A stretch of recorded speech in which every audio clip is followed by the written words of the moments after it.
ನಮಸ್ತೆ ಬಿಬೇಶ್ ರೆಡ್ಡಿ ಸರ್. ನಮಸ್ಕಾರ. ಒಂದಂದ್ರೆ ಕ್ವಶನ್ ಏನಂದ್ರೆ, ಈಗ ನಮ್ಮ ಸನಾತನ ಧರ್ಮ ಮತ್ತೆ ನಮ್ಮ ಈ ಸನಾತನ ಈ ದೇಶದಲ್ಲಿ ಈಗ ಸ್ಪಿರಿಚುವಲ್ ಪ್ರಾಕ್ಟೀಸ್ ಎಷ್ಟಿದೆ ಅಂದ್ರೆ ಅದನ್ನು ಕೌಂಟ್ ಮಾಡ್ಲಿಕ್ಕೆನೆ ಆಗ್ತಾ ಇಲ್ಲ, ಅಷ್ಟು ಸ್ಪಿರಿಚುವಲ್ ಪ್ರಾಕ್ಟೀಸ್ ಇದೆ. ಯಾರು ಕೂಡ ಎಲ್ಲವನ್ನು ಮಾಡ್ಲಿಕ್ಕೆನೆ ಸಾಧ್ಯನೇ ಇಲ್ಲ, ಆ ರೀತಿ ಇದೆ. ಈಗ ಪರ್ಟಿಕ್ಯುಲರ್ ಒಂದೇ ಒಂದು ಆ, ಗುರುವಿನ ಗುರುವನ್ನು ಫಾಲೋ ಮಾಡುವ ಹಾಗೆ ಕೂಡ ಇಲ್ಲ. ಅಂದ್ರೆ ಅಷ್ಟು ಅವರಲ್ಲಿ ತುಂಬಾ ಏನಿದೆ, ಪ್ರಾಕ್ಟೀಸಸ್ ಇದೆ. ಇಷ್ಟೆಲ್ಲ ತುಂಬಾ ಪ್ರಾಕ್ಟೀಸ್ ಇರುವಾಗ ಸ್ಪಿರಿಚುವಲ್ ಪ್ರಾಕ್ಟೀಸ್ ನಾವು ಯಾವ್ದನ್ನು ಫಾಲೋ ಮಾಡುದು ಅಂತ ನಂಗೆ ಕನ್ಫ್ಯೂಷನ್ ಆಗ್ತದೆ. ನಾವು ಯಾವುದನ್ನ ಫಾಲೋ ಮಾಡಬಾರ್ದು, ಅದೇ ನಮ್ಮ ಸನಾತನ ಧರ್ಮ. ಯಾಕೆಂದ್ರೆ ನೀವೇನ್ ಕೇಳ್ತಾ ಇದ್ದೀರಾ, ಕಂಪೇರ್ ಮಾಡ್ತಾ ಇದೀವಿ ನಾವು. ಈಗ ಮುಸ್ಲಿಮ್ಸ್ ಇದ್ದಾರೆ, ಅವ್ರಿಗೊಂದು ಕುರಾನ್ ಇದೆ. ಕ್ರಿಶ್ಚಿಯನ್ಸ್ ಇದ್ದಾರೆ, ಅವ್ರಿಗೆ ಬೈಬಲ್ ಇದೆ. ಸೊ ಜೊರಾಸ್ಟ್ರಿಯನ್ಸ್ಗೆ ಒಂದಿದೆ, ಇನ್ನೊಬ್ರಿಗೆ ಇನ್ನೊಂದಿದೆ, ಜ್ಯೂಸ್ ಒಂದಿದೆ. ಈ ತರ ಡಿಫ್ರೆಂಟ್ ಡಿಫ್ರೆಂಟ್ ಇದಕ್ಕೆ ಒಂದೊಂದಿದೆ. ನಮ್ಗೆ ಯಾಕೆ ಒಂದಿಲ್ಲ ಅಂತ ಕೇಳ್ತೀರಾ ನೀವು. ಮೊದಲು ಈ ಸನಾತನ ಧರ್ಮವನ್ನ, ಇದೊಂದು ಧರ್ಮ, ಅದು ಮತ. ಅದು ಚೆನ್ನಾಗಿ ಅರ್ಥ ಮಾಡ್ಕೊಳ್ಳಿ. ಧರ್ಮ ಬೇರೆ, ಮತ ಬೇರೆ. ಈಗ ಸೂರ್ಯನಿಗೆ ಒಂದು ಧರ್ಮ ಇದೆ. ಏನ್ ಧರ್ಮ ಇದೆ ಹೇಳಿ? ಬೆಳಗುವ ಧರ್ಮ. ನೀರಿಗೊಂದು ಧರ್ಮ ಇದೆ, ತೋಯಿಸುವ ಧರ್ಮ. ಗಾಳಿಗೊಂದು ಧರ್ಮ ಇದೆ, ಕಮ್ಯುನಿಕೇಟ್ ಮಾಡ್ತಕ್ಕಂಥ ಧರ್ಮ, ಸ್ಪರ್ಶ ಧರ್ಮ. ಸೊ ಇದು ನೇಚರ್ ಕೊಟ್ಟಿರ್ತಕ್ಕಂಥ ಧರ್ಮಗಳು ಇವೆಲ್ಲವೂ. ಅದೇ ರೀತಿಯಾಗಿ ನಮ್ಮ ಸನಾತನ ಧರ್ಮ ಅಂತಂದ್ರೆ ಈ ಒಂದು ನೇಚರ್ ಜೊತೆಗೆ ಅನುಗುಣವಾಗಿ ಹೋಗ್ತಕ್ಕಂಥದ್ದು ನಮ್ಮ ಧರ್ಮ. ನೇಚರ್ನ ಬಿಟ್ಟು ಅಲ್ಲ. ಈಗ ಮತಗಳು ಏನ್ ಹೇಳ್ತಾವೆ ಅಂದ್ರೆ, ಫಾರ್ ಎಕ್ಸಾಂಪಲ್, ನಾನೊಂದು ಯಾವ್ದೋ ಪುಸ್ತಕ ಬರ್ದೆ ಅಂತ ಅಂದ್ಕೊಳ್ಳಿ, ಭೀಮೇಶ್ ರೆಡ್ಡಿ ಇಜಮ್ ಅಂತ ಪಟ್ಬಿಟ್ಟಿದ. ನನಗೆ ಇಷ್ಟ ಬಂದಂಗೆ ಬರಿತೀನಿ, ನನಗೆ ಏನ್ ಅನ್ಸುತ್ತೆ ಅದು ಬರಿತೀನಿ ನಾನು. ಅದನ್ನ ನೀವು ಒಪ್ಕೊಳ್ಳೇಬೇಕು. ಅದನ್ನ ನೋಡಿ ಇಲ್ಲಿ ಹೆಂಗಿದೆ, ಅದನ್ನ ನೀವು ಒಪ್ಕೊಳ್ಳೇಬೇಕು. ಇವತ್ತು ಬೇರೆ ದಾರಿನೇ ಇಲ್ಲ. ಅದನ್ನ ಒಪ್ಪಿಕೊಂಡು ಅದ್ರಲ್ಲಿ ಏನ್ ಹೇಳಿದೆ ಅದನ್ನ ಫಾಲೋ ಮಾಡ್ಬೇಕು ನೀವು. ನಿಮಗೆ ಗೊತ್ತಾ, ಕುರಾನ್ ನಲ್ಲಿ ಏನ್ ಹೇಳ್ತಾರೆ, ಇದು ಭೂಮಿ ಚಪ್ಪಟೆಯಾಗಿದೆ, ಆಮೇಲೆ ಇದಕ್ಕೆ ಇನ್ವಿಸಿಬಲ್ ಪಿಲ್ಲರ್ಸ್ ಇದಾವೆ, ಇನ್ವಿಸಿಬಲ್ ಪಿಲ್ಲರ್ಸ್ ಇಂದ ಆಕಾಶ ನಿಂತ್ಕೊಂಡಿದೆ ಅಂತ ಬರ್ದಿದೆ ಅದ್ರಲ್ಲಿ. ಪಾಪ ಅವತ್ತಿಗೆ ಅವ್ರಿಗೆ ಹಂಗ ಅನ್ಸಿರ್ಬೋದು, ಬರ್ದಿರ್ಬೋದು. ಒಪ್ಕೋತೀರಾ ನೀವು? ಸೈನ್ಸ್ ಒಪ್ಕೊಳತ್ತ ಅದನ್ನ? ನೀವು ಕೇಳ್ತಾ ಇದ್ದೀರಾ, ಒಬ್ಬೊಬ್ರು ಒಂದೊಂದು ರೀತಿ ಇದ್ದಾರೆ, ಎಲ್ಲಾರು ಯಾರ್ಯಾರೋ ರೀತಿಯಿಂದ ಮಾಡ್ತಾ ಇದ್ದಾರೆ, ನಮ್ಗೆಲ್ಲ ಒಂದಾಗ್ಬೇಕು. ಅದು ಸಾಧ್ಯವಿಲ್ಲ. ಸನಾತನ ಒಂದು ಸಂಪ್ರದಾಯದಲ್ಲಿ, ಸನಾತನ ಒಂದು ಸಿಸ್ಟಮ್ ನಲ್ಲಿ ಇದಾಗಕ್ ಸಾಧ್ಯ ಇಲ್ಲ. ಆಗಿರಬಾರ್ದು.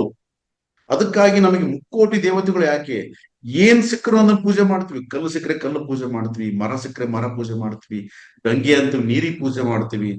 ಅಂದ್ರೆ ಪ್ರತಿಯೊಂದು ಕೂಡ ನಮ್ಮ ಸನಾತನ ಧರ್ಮದಲ್ಲಿ ದೈವದಕ್ಕಿಂತ ಸಮಾನ. ಯಾವುದು ಕೂಡ ಕಡಿಮೆ ಅಲ್ಲ ಅಂತ ನಮ್ಮ ಭಾವನೆ. ಅದು ಹೆಚ್ಚು, ಇದು ಕಡಿಮೆ ಇಲ್ಲ. ಎಲ್ಲವೂ ಕೂಡ ಅದಕ್ಕೋಸ್ಕರ ನನ್ನನ್ನ ನಾನು ದೇವರು ಅಂತ ಅಂದುಕೊಳ್ತೇನೆ. ಅಯಮಾತ್ಮ ಇದಂ ಬ್ರಹ್ಮ. ನಾನೇ ದೇವರು. ತತ್ ತ್ವಂ ಅಸಿ. ನಾನೇ ಅದು. ನೋಡಿ ಹೆಂಗಿದೆ ನಮ್ಮ ಸಂಸ್ಕೃತಿ, ಹೆಂಗಿದೆ ನಮ್ಮ ಪದ್ಧತಿ. ನಾವು ಉನ್ನತವಾಗಿ ಆಲೋಚನೆ ಮಾಡ್ತಾ ಇದ್ದೀವಿ. ಈಗ ನೀವು ಕೇಳ್ತಾ ಇದ್ದೀರಿ ಒಂದೇ ಪುಸ್ತಕ ಇರಬೇಕು ಅಂತ. ಒಂದು ಆಲೋಚನೆ ಮಾಡಿ, ಇವತ್ತು ಒಂದು ಮೆಡಿಕಲ್ ಫೀಲ್ಡ್ ತಗೊಂಡ್ರೆ 108 ಡಾಕ್ಟರ್ಸ್ ಇದ್ದಾರೆ. ಒಂದೇ ಡಾಕ್ಟ್ರು ಒಂದಕ್ಕೆ ಇಟ್ಬಿಟ್ರೆ, ನೀವು ಹೈಯರ್ ಎಜುಕೇಶನ್ ಹೋದಂತೆ ಅದೇ ವಿಂಗಡಣೆ ಆಗುತ್ತೆ, ಡಿಫ್ರೆಂಟ್ ಡಿಫ್ರೆಂಟ್ ಆಗುತ್ತೆ. ಇಂಜಿನಿಯರಿಂಗ್ ಅಲ್ಲಿ ಎಷ್ಟು ವಿಧವಾಗಿರ್ತಕ್ಕಂಥ ಇಂಜಿನಿಯರಿಂಗ್ಸ್ ಇದಾವೆ, ಈ ಮೆಡಿಸಿನ್ ಅಲ್ಲಿ ಎಷ್ಟು ವಿಧವಾಗಿರ್ತಕ್ಕಂಥ ಮೆಡಿಸಿನ್ಸ್ ಇದಾವೆ. ಸೈಂಟಿಸ್ಟ್ಗಳು ಎಷ್ಟು ವಿಧವಾಗಿದ್ದಾರೆ. ಸ್ಪೇಸ್ ಸೈಂಟಿಸ್ಟ್ ಬೇರೆ, ಸೆಲ್ ಬಯಾಲಜಿ ಸೈಂಟಿಸ್ಟ್ಗಳು ಬೇರೆ, ಇನ್ನೊಂದು ಬೇರೆ, ಇನ್ನೊಂದು ಬೇರೆ, ಇನ್ನೊಂದು ಬೇರೆ, ಇನ್ನೊಂದು ಬೇರೆ, 108 ವಿಧವಾಗಿದ್ದಾವೆ. ಮತ್ತೆ ಒಂದೇ ಇರ್ಬೇಕಾಗಿತ್ತಲ್ಲ ಪುಸ್ತಕ, ಒಂದೇ ಸಾಕಲ್ಲ. ನೀವು ಹೈಯರ್ ಲೆವೆಲ್ಗೆ ಹೋದ ಒಂದೇ ಪುಸ್ತಕ ಯಾವಾಗ ಬೇಕು? 1ನೇ ತರಗತಿ ಇರ್ತಕ್ಕಂಥ ಒಂದು ಪುಸ್ತಕ ಸಾಕು. ನೀವು ಚೆನ್ನಾಗಿ ಅರ್ಥ ಮಾಡ್ಕೊಳ್ಳಿ. ಒಂದು ಪುಸ್ತಕ ಇಟ್ಕೊಂಡಿದ್ದಾನೆ ಅಂದ್ರೆ ಅವ್ನು ಎಲ್ಲಿದ್ದಾನೆ? ಅವ್ನು ಫಸ್ಟ್ ಸ್ಟ್ಯಾಂಡರ್ಡ್ ಅಲ್ಲಿ ಇದ್ದಾನೆ. ನಾವೆಲ್ಲಿದ್ದೀವಿ ಅಂದ್ರೆ ಸೈಂಟಿಸ್ಟ್ಗಳ ಜೊತೆ ನಾವಿದ್ದೀವಿ. ಯಾಕಂದ್ರೆ ನಾವು ಡಿಫ್ರೆಂಟ್ ಲೆವೆಲ್ ಅಲ್ಲಿ ಆಲೋಚನೆ ಮಾಡ್ತಾ ಇದೀವಿ ನಾವು. ನೀವು ವಾಪಸ್ ಬಂದು 1ನೇ ತರಗತಿಗೆ ಬನ್ನಿ ಅಂತ ಕೇಳ್ತಾ ಇದ್ರಿ ನೀವು. ನಾವೆಲ್ಲ 1ನೇ ತರಗತಿ ಬಂದ್ಬಿಡೋಣ, ಫಸ್ಟ್ ಸ್ಟ್ಯಾಂಡರ್ಡ್ ಅಲ್ಲಿ ಇರೋಣ ಅಂತ ಕೇಳ್ತೀರಿ. ಸಾಧ್ಯ ಇದೆ. So we are abundance. ನಮ್ಮ ನಾಲೆಡ್ಜು, ನಮ್ಮ ಪೂರ್ವ, ನಮ್ಮ ಋಷಿಗಳು ಕೊಟ್ಟಿರ್ತಕ್ಕಂಥದ್ದು, ನಮ್ಮ ನಾವು ಯಾವ್ದ್ರ ಜೊತೆಗೆ ಕಂಪೇರ್ ಮಾಡ್ಕೊಳ್ದೇ ಇರ್ತಕ್ಕಂಥ ಸನಾತನ ಧರ್ಮ ನಮ್ದು. ಆದ ಕಾರಣ ನಮ್ಮಿಷ್ಟ. ನಾವು ಇದನ್ನೇ ಇಟ್ಕೊಂಡಿರ್ತೀವಿ, ಅದನ್ನೇ ಇಟ್ಕೊಂಡಿರ್ತೀವಿ, ಇದನ್ನೇ ಪೂಜೆ ಮಾಡ್ತೀವಿ, ಅದನ್ನೇ ಮಾಡ್ತೀವಿ, ಎಲ್ಲ ಅದು ಅಲ್ಲ ರೀ. ನಮಗೆ ಎಷ್ಟು ಎಷ್ಟು ಫ್ರೀಡಮ್ ಇದೆ ಅಂದ್ರೆ ನಾವು ಬೈತೀವಿ. ನೀವು ಒಬ್ಬರನ್ನ ಬೈರಿ ನೋಡೋಣ, ಅದ್ರಲ್ಲಿ ಸರ್ತನ್ಸೆ ಜುದಾ ಅಂದ್ಬಿಡ್ತಾರೆ ಅವರು. ನಮಗೆ ಎಷ್ಟು ಫ್ರೀಡಮ್ ಇದೆ. ನಮಗೆ ಇಷ್ಟ ಬಂದ್ರೆ ಬೈತೀವಿ, ಇಷ್ಟ ಬಂದ್ರೆ ಪ್ರೇಮಿಸ್ತೀವಿ. ಅದಕ್ಕೆ ನಾವು ಫುಲ್ ಫ್ರೀ ಆಗಿದ್ದೀವಿ. ನಾವು ವಿ ಆರ್ ಸೈಂಟಿಸ್ಟ್. ನಾವು ಡಿಫ್ರೆಂಟ್ ಆಂಗಲ್ ಅಲ್ಲಿ ಪ್ರಪಂಚವನ್ನು ನೋಡ್ತಾ ಇದ್ದೀವಿ. ಇಲ್ಲೇ ಇರ್ಬೇಕು ಅಂತಲ್ಲ, 1ನೇ ತರಗತಿ ಪುಸ್ತಕ ಇಟ್ಕೊಂಡು ಈ ಕಲಿಯೋರಾದ್ರೆ 1ನೇ ತರಗತಿ ಅಷ್ಟೇ ಇರುತ್ತೆ ಪುಸ್ತಕ. ಅವನು ಈ ಜೊತೆಲೇ ಇರ್ತಾನ, ಅವನು ಅಲ್ಲೇ ಇರ್ತಾನ ಅವನು. ಅದಕ್ಕಾಗಿ ಅವನು ಏನ್ ಹೇಳ್ತಾನೆ, ನಿಮ್ಗೆ ಯಾಕೆ ಇಷ್ಟು, ನಮ್ಗೆ ಯಾಕೆ ಇಷ್ಟು ಅಂತ. ನಾವು ಯಾರು ಸೈಂಟಿಸ್ಟ್, ಆ ಲೆವೆಲ್ ಅಲ್ಲಿ PhD ಲೆವೆಲ್ ಅಲ್ಲಿ ಬಂದಾಗ ಅವನಿಗೆ ಅರ್ಥ ಆಗುತ್ತೆ. ಅವ್ನು ಬರೋದೇ ಇಲ್ಲ, ಅವನು ಅಲ್ಲೇ ಇರ್ತಾನ. ಅವನು you are PhD level student, ನೀವು ಅವನು ಫಸ್ಟ್ ಸ್ಟ್ಯಾಂಡರ್ಡ್ ಸ್ಟೂಡೆಂಟ್. ಅವನ್ನ ಇಟ್ಕೊಂಡು ನಾವು ಕಂಪೇರ್ ಮಾಡ್ಕೊಂಡು ನಾವು ಹಂಗಾಗಿಲ್ಲ ಅಂದ ತಕ್ಷಣ ನಾವೆಷ್ಟು. ಸೊ ನಮ್ಮ ಈ ಸನಾತನ ಒಂದು ಪದ್ಧತಿ, ಸನಾತನ ಒಂದು ಧರ್ಮ ಏನಿದೆ, ಇಟ್ ಇಸ್ ಅಬಂಡೆನ್ಸ್, ಇದು ಅಬಂಡೆಂಟ್ ನಾಲೆಡ್ಜ್ ಇದು. ಸೊ ಅದಕ್ಕಾಗಿ ಇಲ್ಲಿ ಎಲ್ಲೂ ಕೂಡ ಒಂದು ಹಿಡಿತಗಳಿಲ್ಲ. ಒಬ್ಬನೇ ನೀನ್ ಹಿಂಗೆ ಮಾಡು ಹಿಂಗೆ ಮಾಡು. ಸೈಂಟಿಸ್ಟ್ ಏನ್ ಮಾಡ್ತೀರಿ ಹೇಳ್ರಿ? ಇವಾಗ ನೀವು ಸೈಂಟಿಸ್ಟ್, ನೀವೊಂದು ತಿಳ್ಕೊಂತಾರೆ, ನಾನೊಂದು ತಿಳ್ಕೊಂತಾರೆ, ಇನ್ನೊಬ್ರು ತಿಳ್ಕೊಂತಾರೆ. ಸ್ಪೇಸ್ ಇನ್ನೊಂದು 108 ಕಂಡಿಡಿಯೋದಕ್ಕೆ. 108 ಬಗ್ಗೆ ಆಲೋಚನೆ ಮಾಡ್ತೀವಿ ನಾವು. 1ನೇ ತರಗತಿ ಇರ್ತಕ್ಕಂಥ ಸ್ಟೂಡೆಂಟ್ಸ್ ಜೊತೆ ನಾವು ಕಂಪೇರ್ ಮಾಡ್ಕೊಂಡ್ರೆ ತಪ್ಪು ಮುಂದೆ ಆಗುತ್ತೆ. ಅಬಂಡೆನ್ಸ್. ಇನ್ನೇನಾದ್ರು ಪ್ರಶ್ನೆ? ಇದು ನಾಲೆಡ್ಜ್ PhD ಲೆವೆಲ್ ಆಗಿರೋದ್ರಿಂದ ಅದು ಎಂಡೇ ಗೊತ್ತಾಗ್ತಾ ಇಲ್ಲ. ಅಂದ್ರೆ ನಾನು ಸ್ಟಾರ್ಟ್ ಮಾಡಿದ್ರು ಕೂಡ ನಾನು ಸರಿ ಹೋಗ್ತಿದ್ದಾನೆ ಇಲ್ವಾ ಅದು ಕೂಡ ಗೊತ್ತಾಗ್ತಾ ಇಲ್ಲ. ಹಾಗಾಗಿ ಡ್ರಾಪ್ ಔಟ್ ಆಗ್ತಾ ಇರ್ತೇನೆ ಇದ್ರಲ್ಲಿ, ಸ್ಪಿರಿಚುವಲ್ ಪ್ರಾಕ್ಟೀಸ್ ಅಲ್ಲಿ. ಹಾಗಾಗಿ ನಾನು ಆ ಕ್ವಶನ್ ಕೇಳಿದೆ. ಅಂದ್ರೆ ಅದಾದ್ರೂ ಒಂದು ಇದೆ ಅಂತಿದ್ರೆ ನಾನು ಅದ್ರಲ್ಲೇ ಹೋಗಿದ್ರೆ ಒಂದು ಲೆವೆಲ್ಗೆ ಬರ್ಬೋದು. ನಾಲೆಜ್ ಪ್ರಾಕ್ಟೀಸಸ್ ತುಂಬಾ ಆದ್ರಿಂದ ಯಾವ ಪ್ರಾಕ್ಟೀಸ್ ಕೂಡ ನಂಗೆ ತುಂಬಾ ಸಮಯ ಅದೇ ಕಂಟಿನ್ಯೂ ಮಾಡ್ಲಿಕ್ಕೆ ಮನಸ್ಸೇ ಸ್ಟಾಪ್ ಆಗ್ತದೆ. ಇಷ್ಟ ನೀವು ಬರಲ್ಲ. ಪ್ರಾಕ್ಟೀಸ್ ಮಾಡಬಾರ್ದು, ನೀವು ಯಾವುದನ್ನ ಪ್ರಾಕ್ಟೀಸ್ ಮಾಡಬಾರ್ದು. ಯಾಕೆಂದ್ರೆ ತಪ್ಪದು. ನಿಮಗೆ ಗೊತ್ತಿಲ್ಲಾರ್ದು ಪ್ರಾಕ್ಟೀಸ್ ಹೆಂಗ್ ಮಾಡ್ತೀರಾ? ಈಗ ನಿಮ್ಗೆ ಇಂಜಿನಿಯರಿಂಗ್ ಅಂತ ಗೊತ್ತಿಲ್ಲ, ಮೆಡಿಸಿನ್ ಅಂತ ಗೊತ್ತಿಲ್ಲ, ಕಾಮರ್ಸ್ ಅಂತ ಗೊತ್ತಿಲ್ಲ, ಆರ್ಟ್ಸ್ ಅಂತ ಗೊತ್ತಿಲ್ಲ, ನಾನು ಸುಮ್ಮನೆ ಜಾಯಿನ್ ಆಗ್ತೀನಿ ಅಂತಲ್ಲ. ನೀವು ಮೊದಲು ಜಾಯಿನ್ ಆಗೋದಕ್ಕಿಂತ ಮುಂಚೆ ಯಾವುದನ್ನ ಚೂಸ್ ಮಾಡ್ಬೇಕು ನೀವು. ಅರ್ಥ ಆಯ್ತಾ? ಪ್ರಾಕ್ಟೀಸ್ ಮಾಡಬಾರ್ದು. ಪ್ರಾಕ್ಟೀಸ್ ಯಾವಾಗ ಮಾಡ್ಬೇಕು ಹೇಳಿ? ನಿಮಗೆ ನಿಮ್ಮ ನಾಲೆಡ್ಜ್ಗೆ ಅದು ಇಷ್ಟ ಆಗಿ, ನಾನು ಇದರಲ್ಲಿ ಮುಂದುವರಿಬೇಕು ಅಂದ್ರೆ ಪ್ರಾಕ್ಟೀಸ್ ಮಾಡ್ಬೇಕು. ಅದಕ್ಕೆ ಇವಾಗ ಏನ್ ಮಾಡ್ಬೇಕು?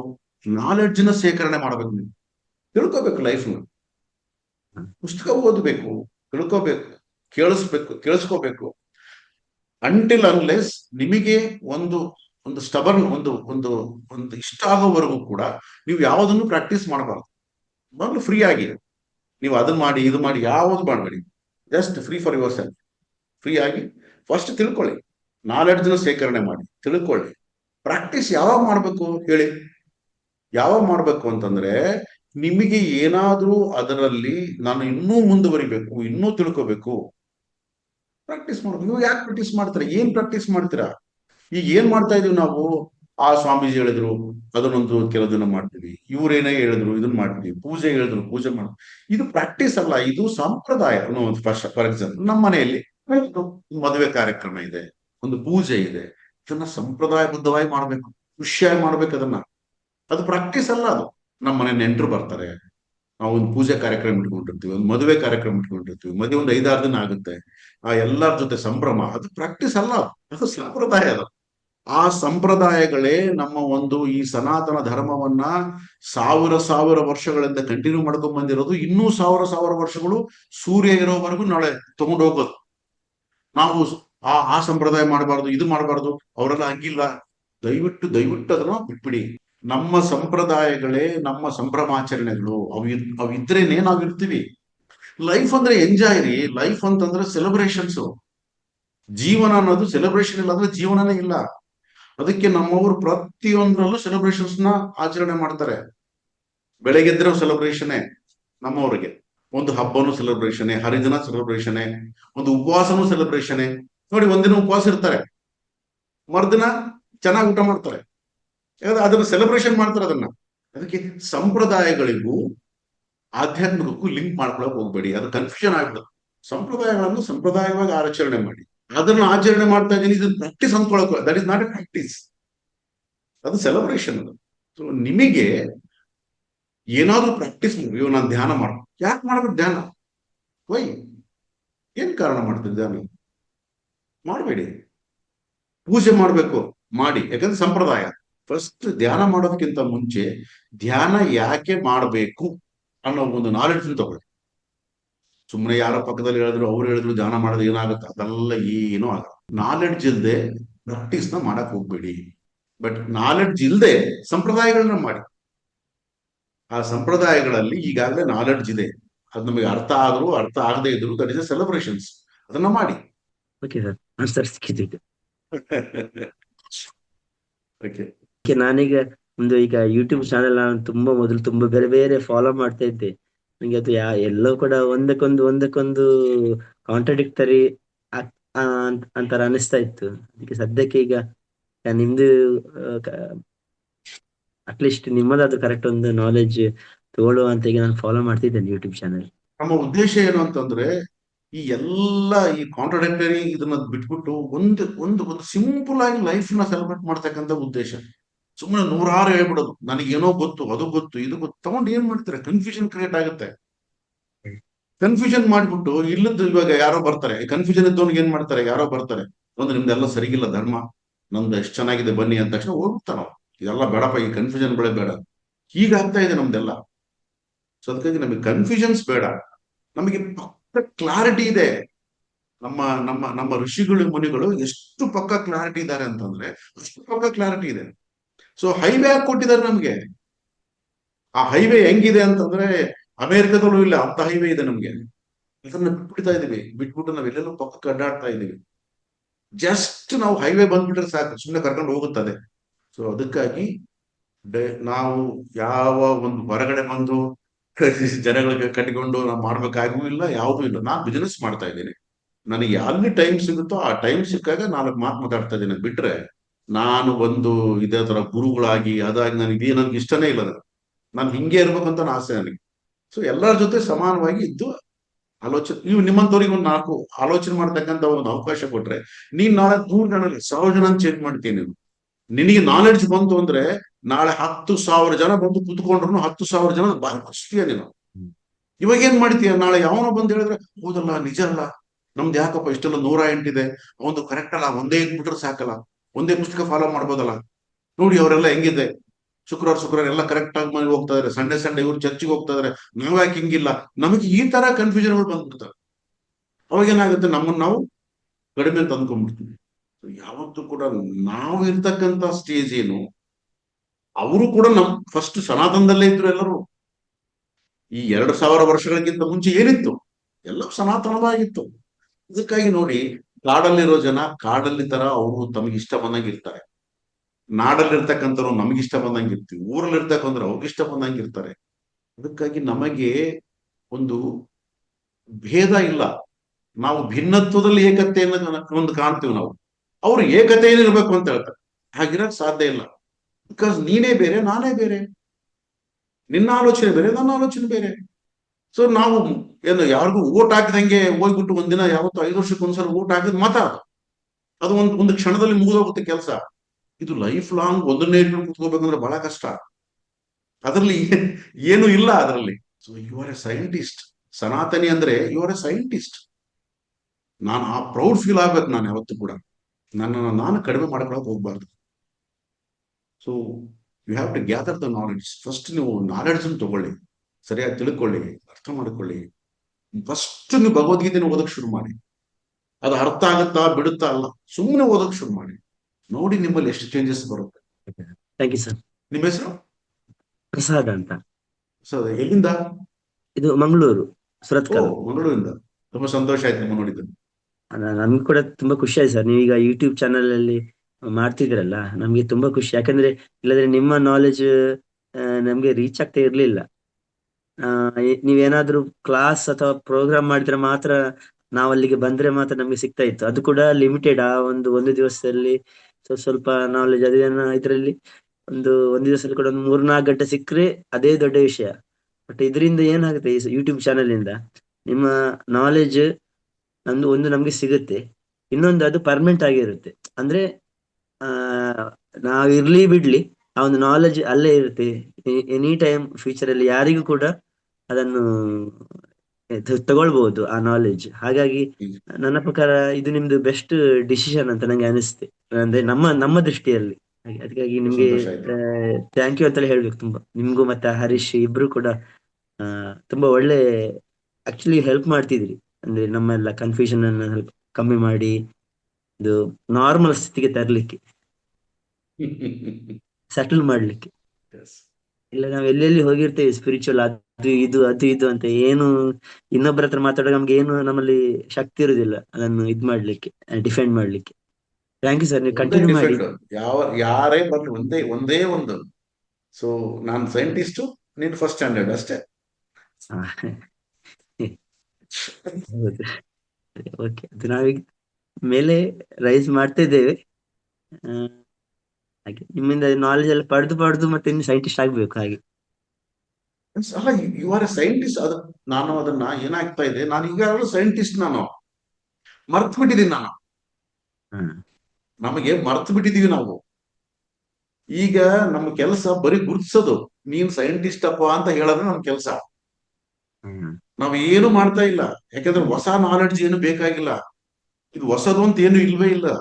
ಇರೋದು ಒಂದೇನೆ, ಹೊಸದು ಇಲ್ವೇ ಇಲ್ಲ. ಸತ್ಯ ಒಂದೇ ಒಂದಿರುತ್ತೆ ಅವತ್ತು ಕೂಡ. ಸತ್ಯಕ್ಕೆ ಹೊಸ ಸತ್ಯ, ಹಳೆ ಸತ್ಯ ಇರೋದಿಲ್ಲ. ಸೊ ಒಂದೇ, ನೀನು ಸನಾತನಿ, ದಟ್ಸ್ ಇಟ್.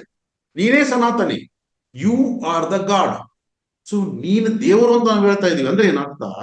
ನೀನು ದೇವರು ಅಂತಂದ್ರೆ ನೀನು ದೇವರ ಒಂದು ಸ್ಥಿತಿಯನ್ನು ಮರ್ತ್ಬಿಟ್ಟಿದೀಯ ನೀನು. ಗುರ್ತಿಸ್ಕೋ, ಜಸ್ಟ್ ಅಷ್ಟೇ. ಐ ಆಮ್ ದ ಗಾಡ್ ಅಂತ ಗುರ್ತಿಸ್ಕೊಂಡ್ರೆ ಓಪನ್ ಆಗುತ್ತೆ. ನಿನ್ನನ್ನ ನೀನ್ ಓಪನ್ ಮಾಡ್ಕೋ ಅಷ್ಟೇ. ಕೀ ನಿನ್ನ ಹತ್ರ ಇದೆ, ಎಲ್ಲ ನನ್ನ ಹತ್ರ ಇದೆ, ಓಪನ್ ಮಾಡ್ಕೋ ಅಷ್ಟೇ. ನಾವೇನ್ ಮಾಡ್ತಾ ಇದೀವಿ, ಕಡಿಮೆ ಮಾಡ್ಕೋತಾ ಇದೀವಿ. ನನಗೇನ್ ಗೊತ್ತಿಲ್ಲ, ನನಗೇನ್ ಅರ್ಥ ಆಗ್ತಾ ಇಲ್ಲ. ಜಸ್ಟ್ ಒಂದು ಗುರ್ತಿಸ್ಕೊಳ್ಳಿ, ನನಗೆ ಎಲ್ಲ ಗೊತ್ತು, ಯಾಕಂದ್ರೆ ನಾನೇ ದೇವರು ಅನ್ನೋ ಒಂದೇ ಒಂದು ನಿಮ್ಮನ್ನ ಎಲ್ಲ ಓಪನ್ ಮಾಡಿಸುತ್ತೆ ಯೂನಿವರ್ಸ್ಗೆ. ಆಲೋಚನೆ ಬದಲಾಗ್ಬೇಕಷ್ಟೇ. ಆಚರಣೆ ತರವಾಗ ನಂತರ ಬರುತ್ತೆ ಆಚರಣೆ. ನಾವೇನ್ ಮಾಡ್ತೀವಿ, ಆಚರಣೆ ಮಾಡಕ್ ಹೋಗ್ತೀವಿ. ಆಚರಣೆ ಮಾಡುವ ಅವಶ್ಯಕತೆ ಇಲ್ಲ. ಆಲೋಚನೆ ಮಾಡು, ಆಲೋಚನೆ ಬದಲಿಸು, ಉನ್ನತವಾಗಿರ್ತಕ್ಕಂಥ ಆಲೋಚನೆಯನ್ನು ಮಾಡು. ನಾನು ದೇವರು ಅನ್ನೋ ಆಲೋಚನೆ ಬರಲಿ. ಎಲ್ಲೋ ಇಲ್ಲ ಅವನು, ಇಲ್ಲಿದ್ದಾನೆ. ಎಲ್ಲಿಲ್ಲ ಹುಡುಗಕ್ಕಾಗಿ ಎಲ್ಲಿ ಹೋಗೋದಿಲ್ಲ. ಅವ್ರು ಹುಡ್ತಾರೆ, ಹುಡುಕ್ಲಿ ಅವರು, ಅವ್ರು ಸಿಗದೇ ಇಲ್ಲ ಕೊನೆವರೆಗೂ ಕೂಡ. ನಿಮ್ಮ ಹೆಸರು ಅಂದ್ರೆ ಪ್ರಸಾದ್ ಅಲ್ಲ? ಹಾ, ಪ್ರಸಾದ್ ಸರ್. ಪ್ರಸಾದ್ನ ನೀವು ಹುಡ್ಕೋಕ್ ಸಾಧ್ಯನಾ? ಪ್ರಸಾದ್ನ ನಾನು ಹುಡುಕ್ಬೋದು, ಹಾ. ಪ್ರಸಾದ್ನ ನೀವು ಹುಡ್ಕೋಕ್ ಸಾಧ್ಯನಾ? ಇಲ್ಲ. ಯಾಕೆ? ನೀವೇ ಪ್ರಸಾದ್. ಹೌದು. ಈಗ ಒಂದು ನಾನು ಹೇಳ್ತೇನೆ, ಹಿಮೇಶ್ ರೆಡ್ಡಿ ಕಳೆದೋಗ್ಬಿಟ್ಟಿದ್ದಾನೆ ನೋಡ್ರಿ ಅಂತ ನಾನು ಹೇಳಿದೆ ಅಂತ ಅಂದ್ಕೊಳ್ಳಿ. ನಿಮ್ಗೆ ನೀವೇನಂತೀರಿ ನೀವು? ಹುಚ್ಚ ಅನ್ಬೇಕು. ಇವನ್ ಯಾವನ ಮೆಂಟಲ್ ಕೇಸ್ ಇದ್ದಂಗಿದ್ದಾನೆ. ಅವರೇ ಬಂದು ನನ್ನ ಕಳೆದೋಗ, ಅವರೆಲ್ಲ ಮೆಂಟಲ್ ಕೇಸ್ಗಳೇ, ಎಲ್ಲೋ ಹುಡುಕ್ತಾರಂತೆ. ಅದಕ್ಕೆ ನಮ್ಮವ್ರು ಹೇಳಿದಾರೆ, ಎಲ್ಲೋ ಅಲಿದನು ಇಲ್ಲಿ ಕಾಣದ ದೇವರ ಅಂತ. ಅಲಿತಾ ಇದ್ದಾರೆ ಅವರು. ನಾವ್ಯಾಕ್ರಿ ಅಲಿಬೇಕು? ಜಸ್ಟ್ ನಾವು ಗುರ್ತಿಸ್ಬೇಕಷ್ಟೇ. ನಾನೇ ಗುರ್ತಿಸ್ಬೇಕು. ಅದಕ್ಕೆ ಭಗವದ್ಗೀತೆ ಹೋಲ್ 700 ಶ್ಲೋಕಸ್ ಅದನ್ನೇ ಹೇಳುತ್ತೆ. ನೀನೇ ಭಗವಂತ, ಅದನ್ನು ಗುರುತಿಸುತ್ತೆ. ಶ್ರೀಕೃಷ್ಣ ಗುರ್ತು ಮಾಡ್ತಾನೆ, ಅರ್ಜುನ ಅಳ್ತಾನೆ, ಶ್ರೀಕೃಷ್ಣ ಗುರ್ತು ಮಾಡ್ತಾನೆ. ಅಯ್ಯೋ ಹುಚ್ಚ, ಯಾರನ್ನಯ್ಯ ನೀನು ಸಾಯಿಸೋದು? ಯಾರನ್ನ ಕೊಲ್ತಾ ಇದೀಯ ನೀನು? ಯಾರಿದ್ದಾರೆ ಅಂತ ಕೊಲ್ತಾ ಇದೀಯ? ನೋಡಿ ಹೆಂಗ್ ಓಪನ್ ಆಗುತ್ತೆ. ಅರ್ಜುನ್ ಅಳ್ತಾನೆ, ನನ್ನ ತಾತ, ನಮ್ಮ ತಮ್ಮ, ನಮ್ಮ ಅಣ್ಣ, ಇವ್ರನ್ನ ಹೆಂಗ್ ಸಾಯಿಸಿಲ್ಲ ಅನ್ನಂತ. ಅವಾಗೆ ಸ್ಟಾರ್ಟ್ ಆಗುತ್ತೆ. ಫಸ್ಟ್ ಅರ್ಥ ಮಾಡ್ಕೋ, ಯಾರು ಕೊಲ್ಲೋರು, ಯಾರು ಕೊಲ್ಲಿಸೋರು, ಯಾರಿದ್ದಾರೆ, ಇರೋದ್ ನೀನೊಬ್ಬನೇ. ಸೊ ನೋಡಿ ಹೆಂಗ್ ಓಪನ್ ಆಗುತ್ತೆ ನಮ್ದು. ಸೈಂಟಿಸ್ಟ್ ಅಂದ್ರೆ ಹೆಂಗ್ ಓಪನ್ ಆಗುತ್ತೆ, ಎಲ್ಲಿಗೆ ಓಪನ್ ಆಗುತ್ತೆ ನಮ್ದು. ಇವ್ ಇನ್ನೂ ಈ ಕಲಿತಾ ಇದ್ದಾವೆ, ಅವು ನಮ್ಮನ್ನು ಕಂಪೇರ್ ಮಾಡ್ತವೆ, ನಿಮ್ದೇನೆಲ್ಲ ಉಪಯೋಗ ಇಲ್ಲ ಅಂತ. ನಾವ್ ಏನ್ ಮಾಡ್ಬೇಕು? ನಗಬೇಕಷ್ಟೇ. ಮಕ್ಕಳು ನಮಗೆ ಮಾತಾಡೋದು ಏನ್ ಮಾಡ್ತೀವಿ ನಾವು? ನಗುತ್ತೀವಿ ನಾವು ಅಷ್ಟೇ. ನಗಬೇಕು ನಾವು. ನಗದು ಬಿಟ್ರೆ ಬೇರೆ ಏನಿಲ್ಲ. ನಾವ್ ಏನ್ ಹೇಳಿದ್ರು ಅರ್ಥನೂ ಆಗಲ್ಲ ಅವ್ರಿಗೆ. ನಿಮ್ಮನ್ನ ನೀವು ಗುರುತಿಸ್ಕೋಬೇಕು. ಸೊ ನಿನ್ನನ್ನು ನೀನು ಗುರುತಿಸಿದಾಗ ನೀನು ಅನಂತ ಅಂತ ಗೊತ್ತಾಗುತ್ತೆ, ಅಬಂಡೆನ್ಸ್ ಅಂತ ಗೊತ್ತಾಗುತ್ತೆ. You are the knowledge. Knowledge ಬೇರೆ, ನೀನ್ ಬೇರೆ ಅಲ್ಲ. You are the knowledge. ಅದನ್ನ ನೀನು ಮರ್ತ್ಬಿಟ್ಟಿದೀಯ. ನೀನು ರೀಕಾಲ್ ಮಾಡ್ಕೋ. Okay. Okay sir, thank you.